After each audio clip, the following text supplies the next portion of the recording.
শনিবার দিবাগত রাত থেকে শুরু হওয়ার রেকর্ড ভাঙা বৃষ্টিতে কার্যত ডুবে গেছে রাজধানী ঢাকা।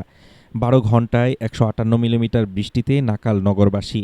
কিন্তু প্রশ্ন উঠেছে, গত এক দশকে ঢাকার জলাবদ্ধতা নিরসনে দুই সিটি কর্পোরেশন ও ঢাকা ওয়াসা ২,১৪৬ কোটি টাকার বেশি খরচ করলেও কেন এই বেহাল দশা? কোটি কোটি টাকা ব্যয়ের পরও কেন আষাঢ়ের এক বৃষ্টিতেই মুখ থুবড়ে পড়ল রাজধানীর ড্রেনেজ ব্যবস্থা? শনিবার মাঝরাত থেকে শুরু করে রোববার দুপুর আকাশ ভাঙা বৃষ্টিতে যেন একচিলতে বুড়িগঙ্গা হয়ে উঠেছিল রাজধানী ঢাকা। সড়ক আর ফুটপাতের সীমানা একাকার, কোথাও কোমর পানি, কোথাও হাঁটু।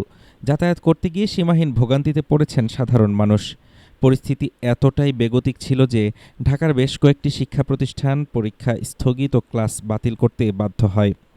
অথচ বিগত সরকারের স্থানীয় সরকারমন্ত্রী ও ঢাকার সাবেক মেয়ররা বুক ফুলিয়ে আশ্বাস দিয়েছিলেন, ঢাকায় অতিবৃষ্টি হলেও ১৫ মিনিটে পানি নেমে যাবে। কিন্তু রোববারের চিত্র বলছে ভিন্ন কথা। নিউ মার্কেট, নীলক্ষেত এলাকায় পানি জমে থাকায় বন্ধ রাখতে হয়েছে সব দোকানপাট। দুর্ঘটনা এড়াতে বিচ্ছিন্ন করা হয় বিদ্যুৎ সংযোগ। ব্যবসায়ীরা বলছেন, ২০০৯ সালের পর পিলখানার ভেতরের নালা বন্ধ হওয়ার পর এই এলাকার জলাবদ্ধতার স্থায়ী কোনো সমাধানই করা হয়নি। কাগজে কলমে ঢাকার দুই সিটিতে রয়েছে ৫৫টি খাল এবং ২৫০০ কিলোমিটারের বেশি নালা নর্দমা। আর নথিপত্র বলছে, গত এক দশকে নালা নির্মাণ, সংস্কার ও খাল পরিষ্কারে ২,১৪৬ কোটি টাকা ঢেলেছে ওয়াসা ও দুই সিটি।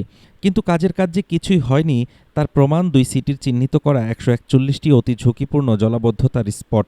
বিশেষজ্ঞরা বলছেন, আউটলেট বা পানি নামার মূল পথ সচল না করে বিচ্ছিন্ন প্রজেক্ট করাই এই ব্যর্থতার মূল কারণ। সিটি কর্পোরেশনের দাবি, ধারণ ক্ষমতার চেয়ে কয়েক গুণ বেশি বৃষ্টি হওয়ায় এই পরিস্থিতি।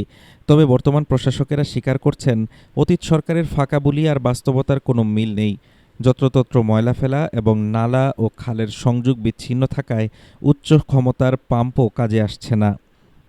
কোটি কোটি টাকার প্রকল্প আর বছরের পর বছর ধরে চলা খোরাখুরির পরও ঢাকার ভাগ্য বদলায়নি। নগরবাসী জানতে চায়, বর্তমান সরকার কি পূর্বের সরকারের মতো অপরিকল্পিত পথে হাঁটবে, নাকি সমন্বিত মহাপরিকল্পনার মাধ্যমে রাজধানীকে চিরস্থায়ী অভিশাপ থেকে মুক্তি দেবে? হাফিজুর রহমান তুষার, ঢাকা টুডে।